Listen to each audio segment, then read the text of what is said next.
સમગ્ર ગુજરાતની અંદર અને ખાસ કરીને દક્ષિણ ગુજરાતની અંદર આજે સવારથી વરસાદનો માહોલ છે. સમગ્ર ગુજરાતની અંદર આજે ગ્રામ પંચાયતનું ઇલેક્શન છે, ત્યારે આજે મારા ગામની અંદર પણ ઇલેક્શનનું આજે વોટિંગ કરવા માટે મારા ગામમાં આવ્યો છું. ખૂબ લોકોનો ઉત્સાહ છે, લોકો વોટિંગ કરે છે. આટલા વરસાદની અંદર પણ આજે જોવું છે અમારા દરેક લોકો દરેક ગામની અંદર ઇલેક્શન છે, વોટિંગ કરવા આવ્યા છે. અને ખાસ કરીને ઓલપાડની અંદર 18 ગ્રામ પંચાયતનું ઇલેક્શન હતું. તાલુકાની વાત કરું તો એમાં 10 ગ્રામ પંચાયતો બિનહરીફ કરી છે. પણ એમાં પણ ખાસ કરીને 18 ગ્રામ પંચાયત છે, સમગ્ર મહિલા સંચાલન કરવાની છે. સમગ્ર સભ્ય પણ મહિલા છે, સરપંચ પણ મહિલા છે, એ બિનહરીફ કરી છે. સાથે સાથે 60 ગ્રામ પંચાયત એક મિની ભારત તરીકે ઓળખાય છે. અને આ તમામ જ્ઞાતિના લોકો છે. 40,000 જેટલી વસ્તી છે અને 14 થી 15,000 જેટલું વોટિંગ છે.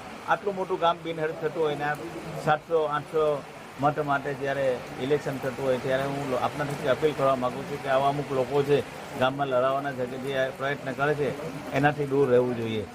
સાથે સાથે આપણે જોઈએ છીએ કે 34 વોર્ડના ઇલેક્શનમાં 26 વોર્ડ બિનહરીફ કર્યા છે. આજે પણ લોકો ઉત્સાહ સાથે વોટિંગ કરી રહ્યા છે. સાથે સાથે હું આપના થકી દરેક સરપંચ જે 2 દિવસ પછી ચૂંટાઈને આવશે ને કહેવા પણ માગું છું, ક્યાંક જીત્યા પછી કાંઈ ડ્રેસ ભાવ ના રાખે કે ક્યાંક સરપંચમાં એવું હોય તો ભાઈ આણે મને મત નથી આપ્યો એટલે હું એનું કામ ના કરીશ. હું આપના થકી અપીલ કરું છું, આપણે વિકાસ એક સરખો વિકાસ કરવાનો. એ માણસ આવનાર ઇલેક્શન આપણો ક્યારે થાય એ આપણે પ્રયત્ન કરવા જોઈએ. આજના ડિજિટલ યુગમાં MTV ગુજરાતી ન્યૂઝ ચેનલ આપના મોબાઈલમાં જોતા રહેવા માટે ઇન્સ્ટાગ્રામ પેજને ફોલો કરો અને YouTube ચેનલને સબસ્ક્રાઇબ કરો.